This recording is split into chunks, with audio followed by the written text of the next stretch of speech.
We shouldn't talk about this may contain graphic descriptions and/or explicit content that may not be suitable for all listeners.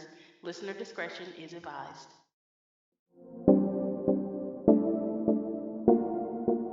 Hi, everybody. I'm Key, And I'm B. and this is We Shouldn't Talk About This. Hello, Key. Hi, V. How are you today?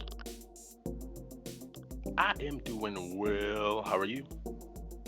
I am doing well also. I am rip roaring and ready to go on this story, even though my person is a he isn't even a sphincter. He is far beyond that. Do you know what an incel is? I don't know what an intel is. Okay, well, that makes me happy for two reasons. One, because that means you don't classify yourself as an incel, which means, two, you're not on the internet searching for incel groups. So, incels are people who have coined themselves as involuntarily celibate. So, Mm-hmm. incel.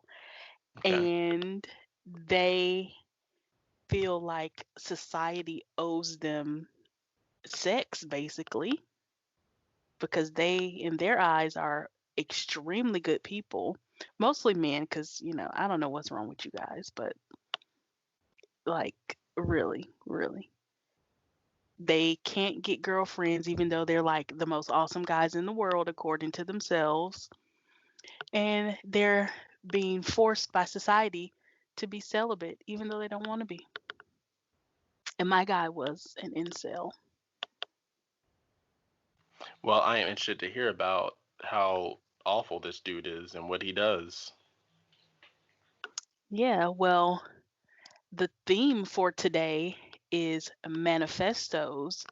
And honey, he left a manifesto. And I take it your person did as well. Oh, yeah. So, you said your story isn't quite that long. So, do you want to go first? Yeah, sure. All right. All right. Gather around, children. It's time for a tell a crime. Seung-Hui Cho was born January 18th, 1984. He was 8 years old when his family immigrated from South Korea to the United States, where they ran a dry cleaning business in Virginia. Inside Centralville, Virginia, Chu was a shy child who liked basketball and did well in math, but he was also bullied by the other children, including wealthy members of his church. In high school, Cho became sullen and aloof. After graduating in 2003, he went to study at Virginia Tech University, located in Blacksburg, Virginia. The school has an extensive campus with more than 30,000 students. Wow, I didn't know it was that big. Yeah, that is pretty massive. Cho set out as a near silent loner who wrote gruesome poems, stories, and plays. He sometimes referred to himself as question mark. One professor, poet Nikki Giovanni, had him removed from her class for disturbing the other students. There was something mean about this boy, she said. She said that he was a bully, always came into class wearing sunglasses and a hat, which she always asked him to remove. Cho was also caught photographing the legs and knees of female students in his class. Now that's weird. Oh, yeah. Other members of the English department faculty were concerned about him as well. Lucinda Rowe, the co director of the school's creative writing program, took him out of class and tutored him individually. She also encouraged Cho to get counseling. In addition, in addition to his odd behavior and dark writings, Cho exhibited other potential warnings. He was twice accused of stalking female students in 2005, but neither victims filed charges. A suicidal statement by Cho to a roommate led to him being taken to a psychiatric hospital in December of that year.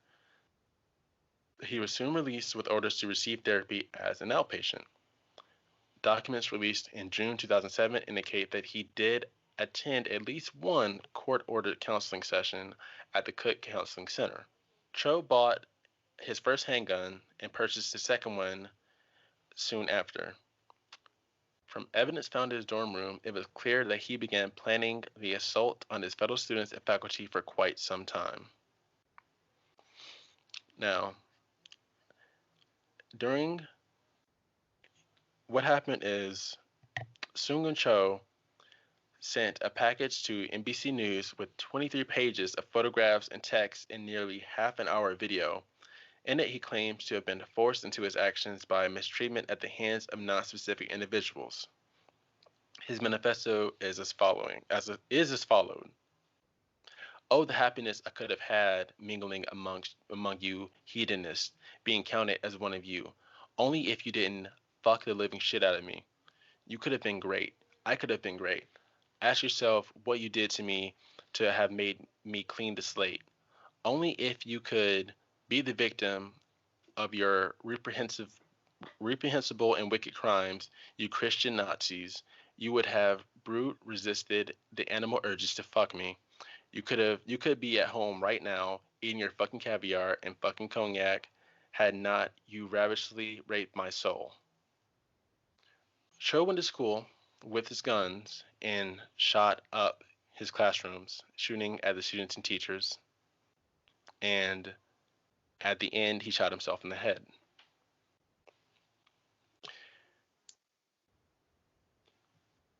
So in this manifesto, he expresses anger against hedonism and Christianity and a desire for revenge, but he never clearly states whom he wants to get revenge against.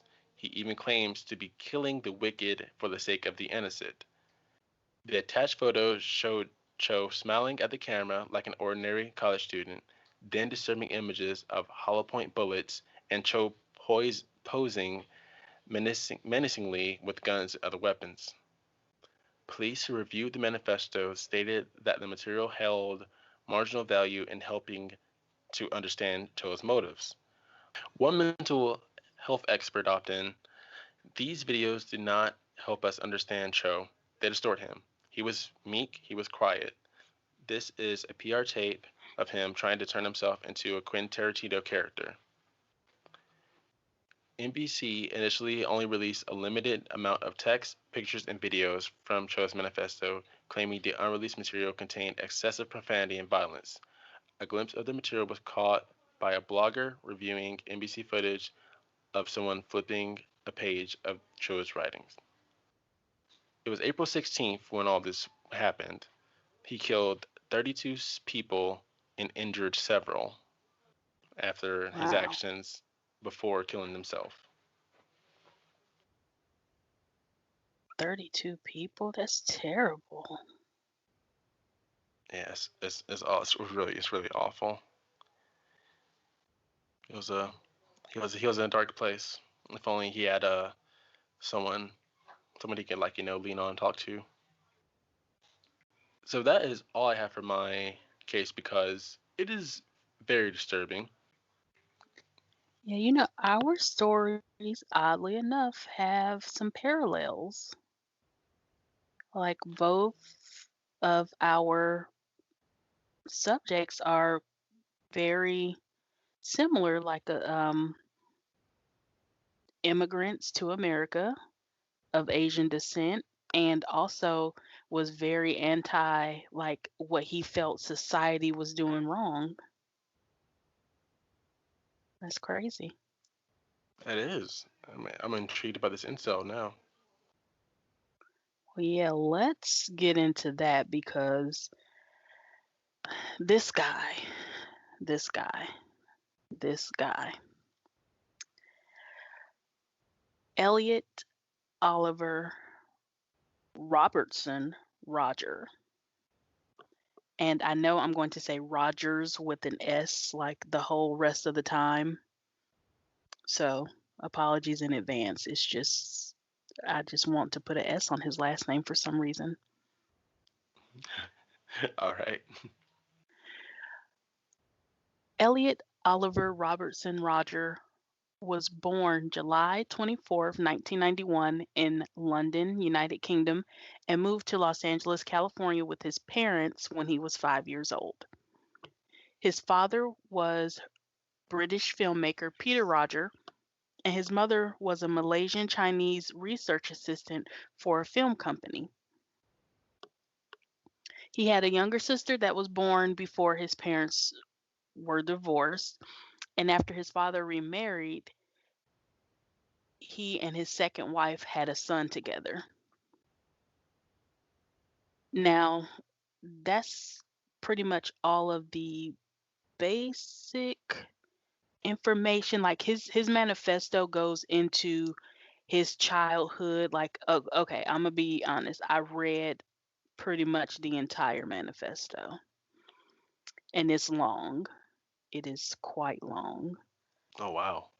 And I read it not today. I read this like some years ago when I was at work, and I was like in between calls and not so in between. It would be like, can you hold? Let me check that out for you. And I was reading this manifesto because I was just so engrossed by just the stuff he was saying. He just had all these like delusions of grandeur and such a victim attitude about himself. Like, I'm so great, but the world hates me and I don't understand why, like that type of thing. But anyway, Roger attended Crespi Carmelite High School, an all boys Catholic school in Encino, Los Angeles, and then Taft High School in Woodland Hills.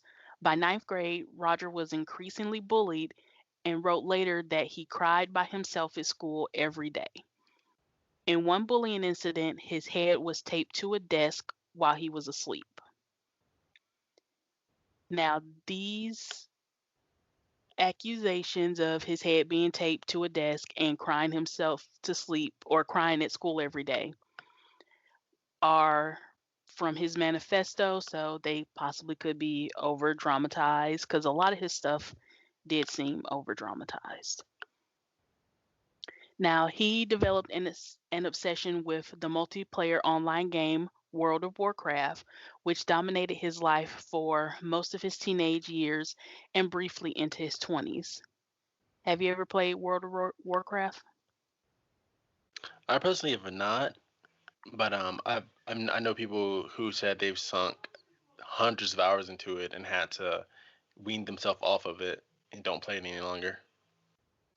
Yeah, my brother Jay was like that like a few years ago, like maybe 10 or so years ago. He was like obsessed. Him and his roommate were obsessed with World of Warcraft. And I just didn't get it. I just didn't understand the game. But I mean, hundreds of thousands of people play it, so there must be something to it.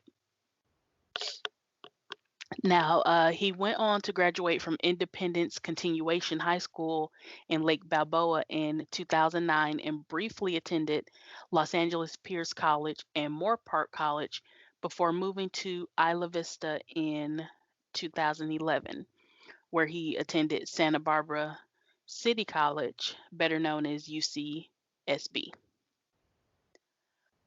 According to his family attorney and a family friend, Roger had seen multiple therapists since he was 8 years old, but the attorney said he had never been formally diagnosed with a mental illness. In 2007, he was diagnosed with pervasive developmental disorder not otherwise specified, which is an autism spectrum disorder.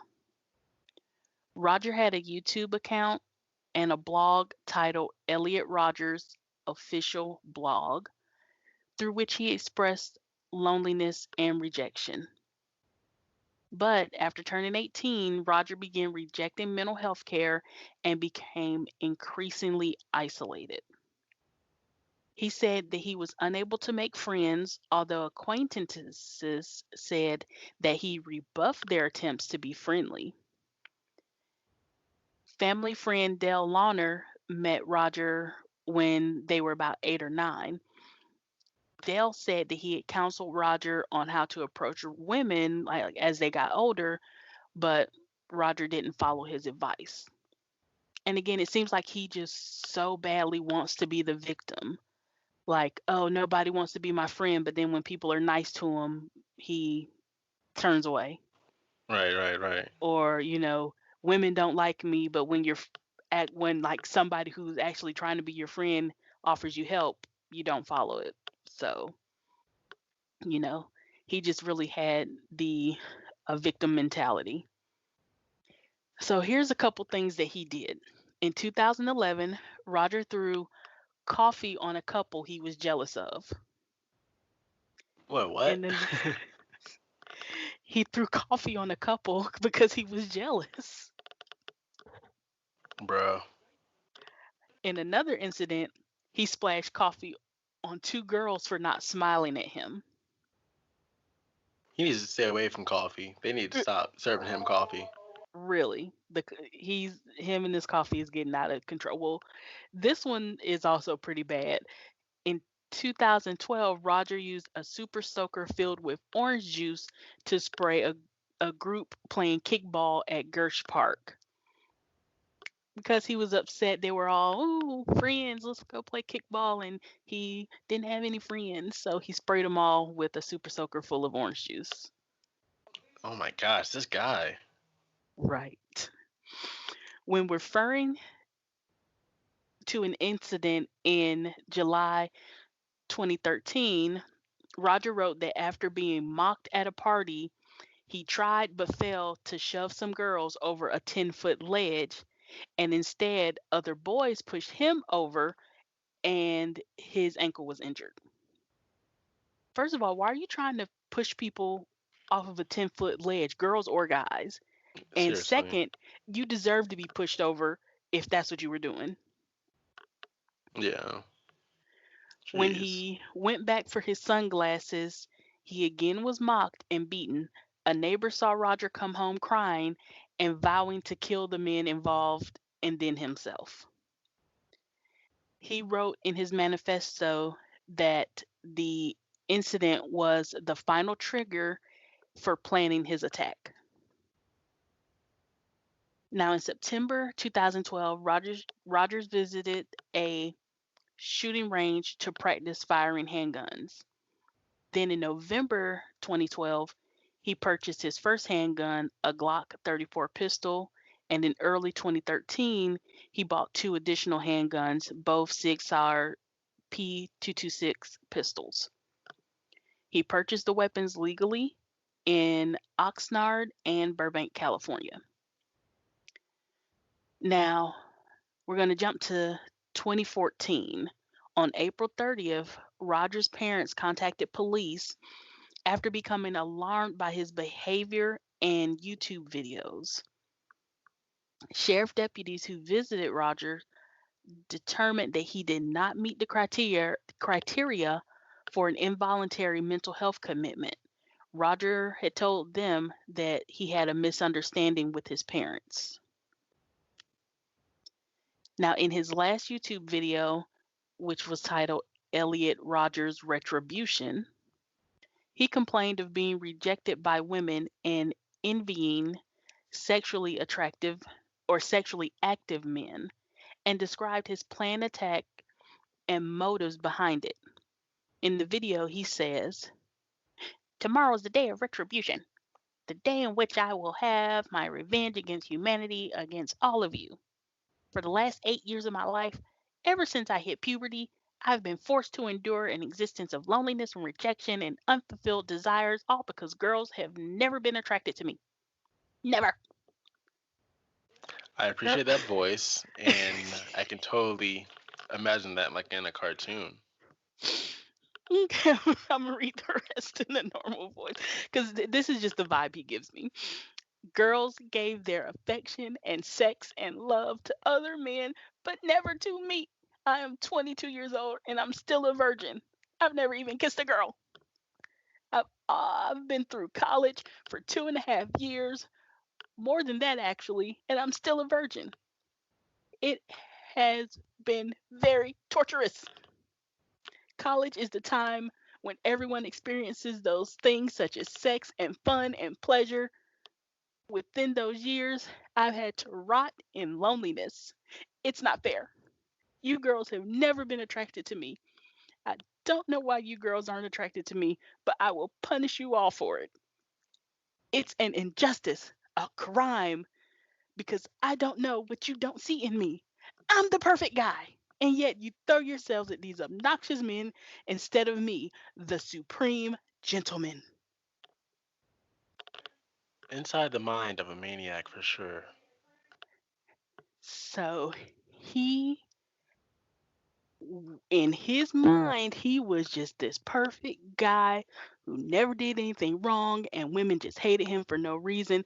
But I am 177.259% sure that he exhibited all these misogynistic tendencies, and that's why women didn't like him.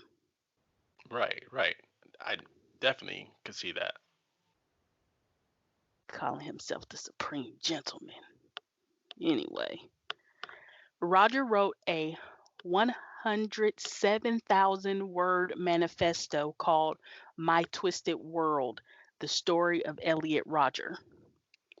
He emailed the manifesto to 34 people, including his therapist, his parents, and other family, former teachers, and childhood friends.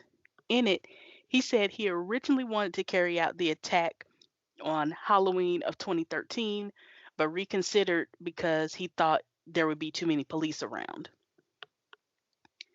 In the manifesto, he wrote that being of mixed race made him, quote, different from normal, fully white kids.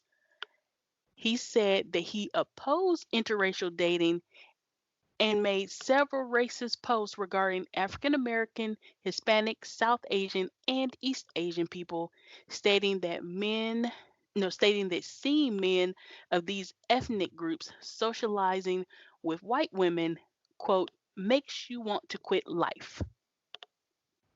Yikes. Right. So even though he was a product of interracial relationships, he hated interracial relationships, which I don't understand. But I probably don't understand because like that class at the BAU for my FBI training is next week. So, we just haven't gotten that far. Just haven't got that far yet. No, not yet.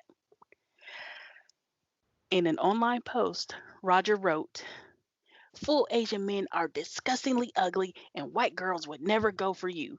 You're just butthurt that you were born as an Asian piece of shit, so you lash out by linking all these fake pictures. I think maybe he meant liking.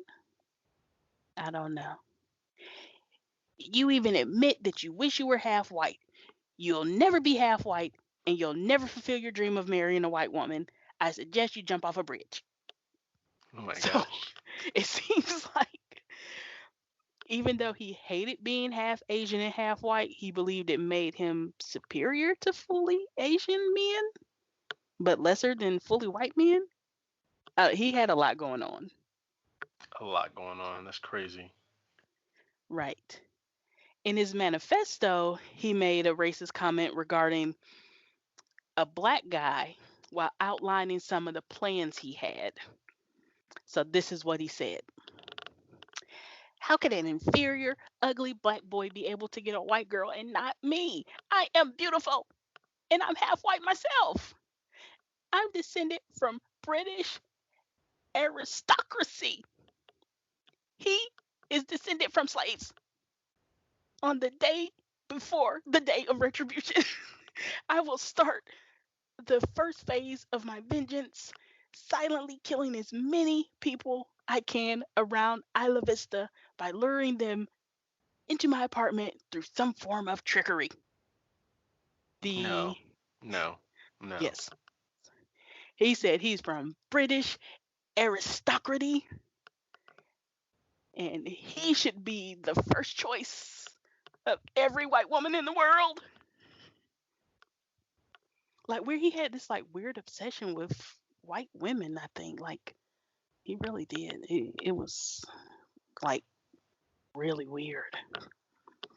It's Now, A war on women was the second phase of his plan. The second phase will take place on the day of retribution itself, just before the climactic massacre, my war on women.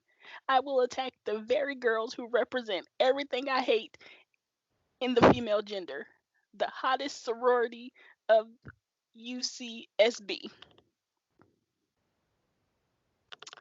Roger stated in his manifesto that in his ideal world, now follow me on this because I don't even see how this would come to fruition with what he wants.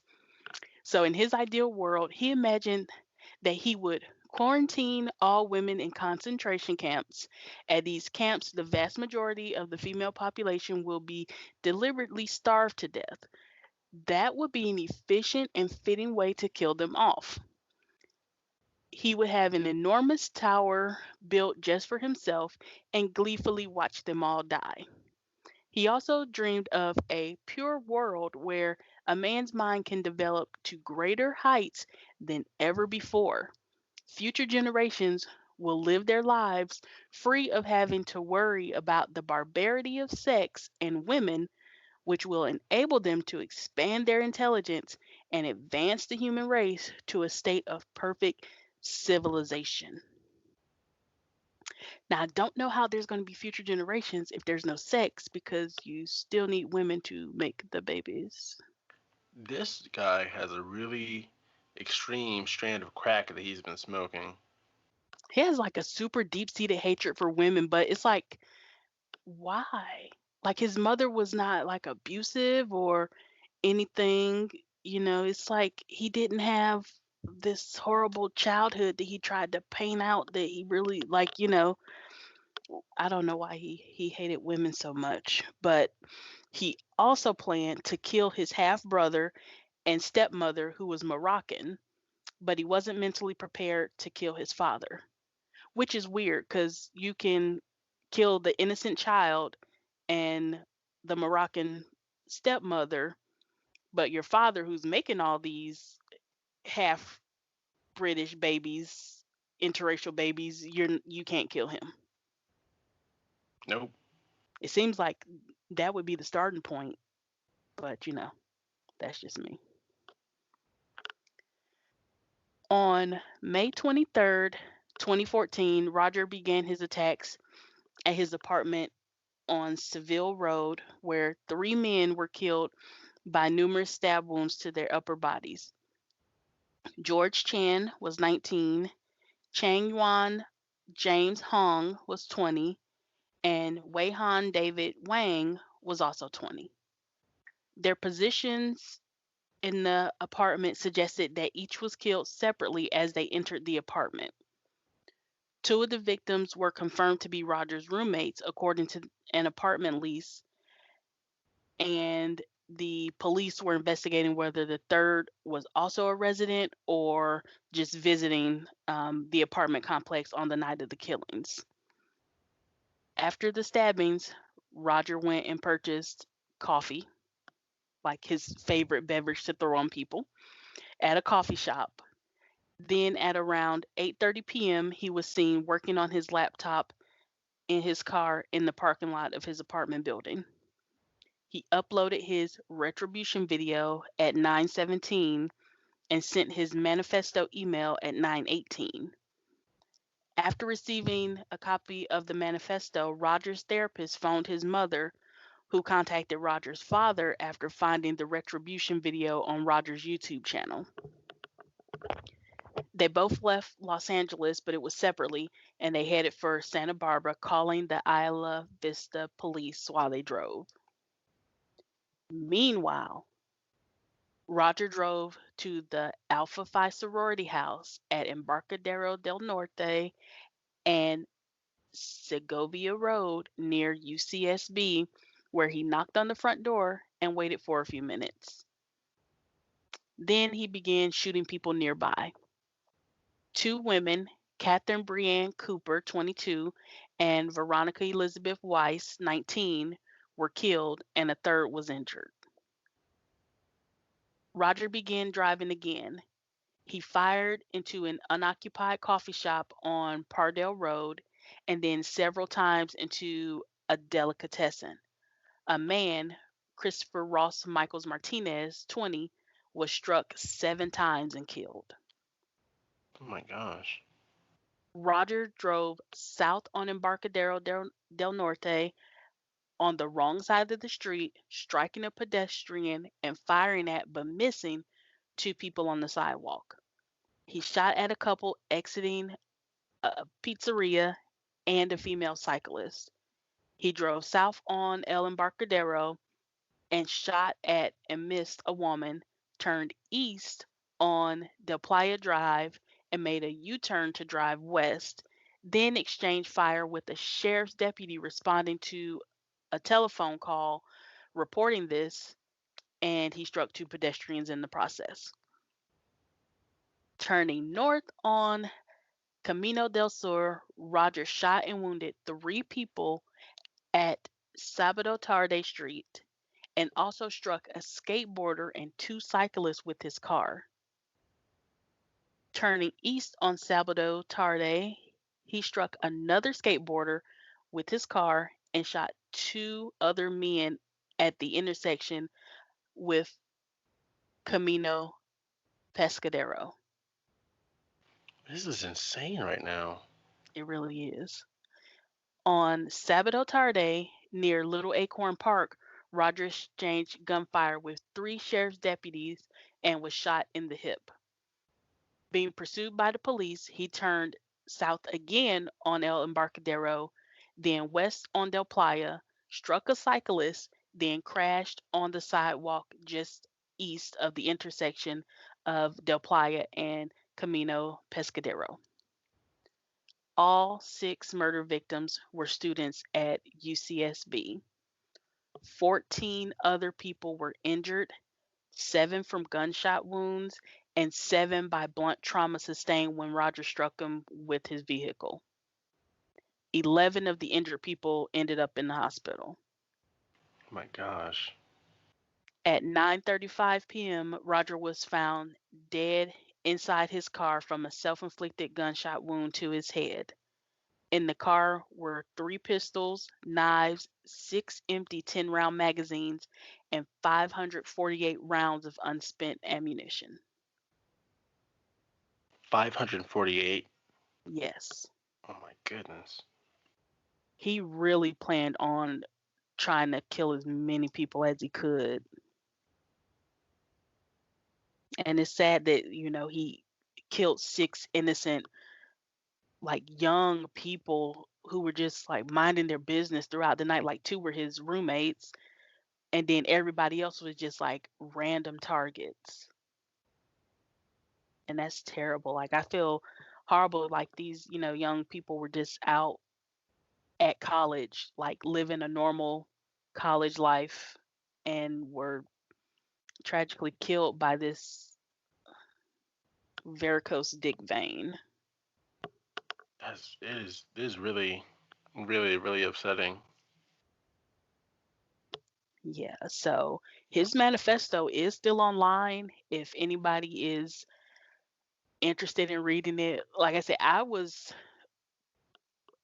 riveted for a while. I will not lie. It was interesting, but you could tell he was just making stuff up or just piling on the dramatics to make things seem way worse than they really were. But in his head, he was like an innocent victim of all this hate that was unnecessary, and it's crazy. Like his parents did try to get him help and he just refused at a point, and he was 18, so what could they do? Right, right.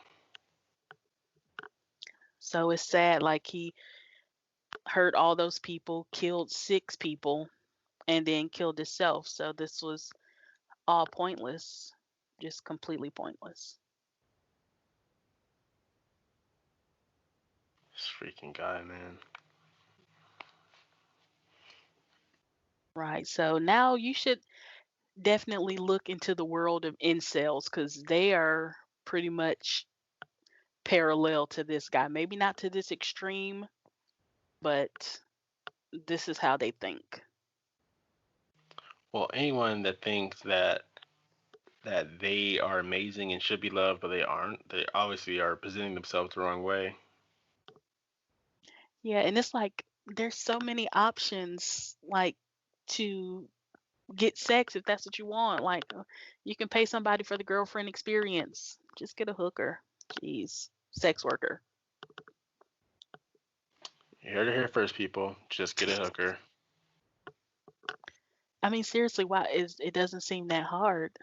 I mean, I'm sure they're probably going after females that are so far out of their league or either already with somebody that they just think they're better than the person they're with and oh she's a evil bitch because she won't even give me a chance because she's with that jock and I'm so much better than him but she won't give me a chance so it's her fault. Like no, find somebody who's already single. Yeah, you can't like be upset because someone's with someone else before they even knew you existed.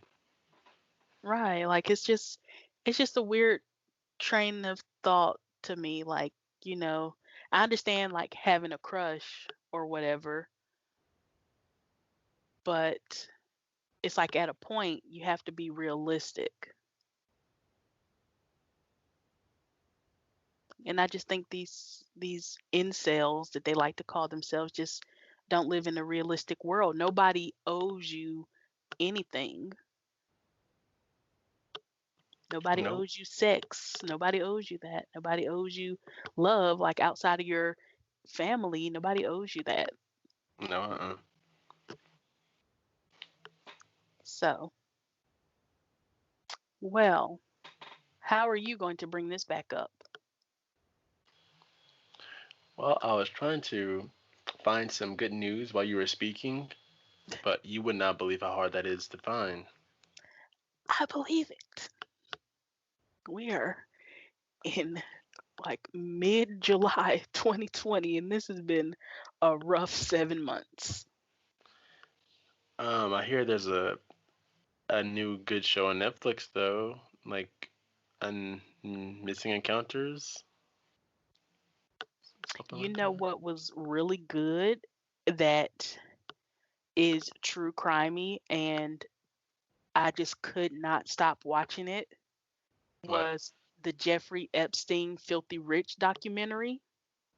Really? It was so ridiculous. Like the levels of just sleaze and pedophilia and all the stuff that he got away with for so many years. It was just ridiculous. Like people were reporting him as far back as 2006, Oh wow. and he just was getting away with stuff left and right. But that was like riveting. Like, okay, it was on a scale of one to Tiger King, it was a definite four. All right, Filthy Rich. Yeah, Okay, okay. it was crazy. It was a wild ride. So if you are not very sensitive to that type of thing, watch that documentary on Netflix because it's good. And a lot of the victims were like giving interviews, so it wasn't like a lot of like people who had been involved or saying, "Oh no, I'm just innocent and he was doing all this by himself." It was like the actual girls who it happened to were saying like how they got involved, like how he was propositioning them, like he had other young girls finding their friends and bringing them, and it was like a pyramid. Like you bring some friends and I'll pay you and I'll pay them, and then they bring some friends and I'll pay them and I'll pay them. Like it was crazy. But they Well, all like right really then. told their stories, and it was It was, terrible, but not graphic. I guess that's the best way to describe it. Well, that's good. I don't want to see any graphic pedophilia, if that's a word. I think you might have added some extra letters, but Hmm. that's okay because the British do it with aluminum foil. So Aluminium. there's not another N in that word. Spell it right, people. I mean, if they're the English and they did, like, make English, then, I don't know. I'm just spitballing here. They are putting an extra N in that word. There's no N at the Our analytics are going to show a decrease in United end. Kingdom listeners if you keep on with this. There's no, wait, extra N in aluminum. There's no neum, just num, Just numb. Okay. just num. Like ice on the Yeah, wound. yes, that's how it's so simple, and they make it hard. But their accents are very cute, so I'll let it slide. Congratulations, UK. Key will let it slide this time. Oh yeah, I'll But let it you watch slide now. yourselves. Start adding letters to other words, and we're gonna have a problem. Well, anyway, before we lose all of Europe, Don't leave us, UK, please. yeah. Thank you all so much for listening to We Should Talk About This. I'm V, And I'm Key. and we'll catch you next time. Bye.